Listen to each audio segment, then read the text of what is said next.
For today's video guys, halina kayo, nag-prepare tayo ng dinner for tonight. So, ito po ay for hot pot sa mga Chinese. So, meron tayong beef. Ayan, simple dinner lang po tayo tonight.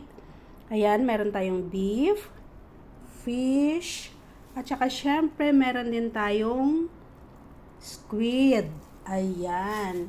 So, and of course, meron tayong hot chili.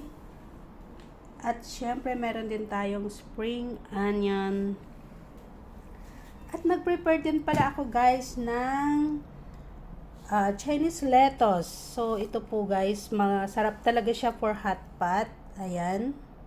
And of course, very well-known vegetables in Hong Kong, ang choy sam. So, anyway, hinanap ko siya sa Pilipinas. Wala akong mahanap na ganito. Dito lang talaga siya sa Hong Kong, guys.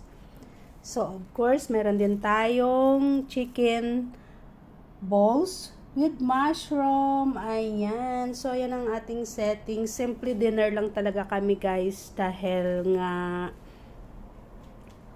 3 lang naman kami ang mag-hotpot. So, ayan. Simple dinner lang po kami. And of course, nag-prepare din po ako ng chicken broth soup. So, ayan. Diyan namin ilulubog lahat, guys, ang aming ihahatpat. Ayan.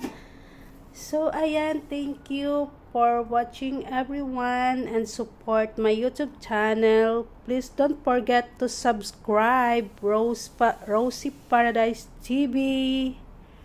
Ayan. So, let's go, guys.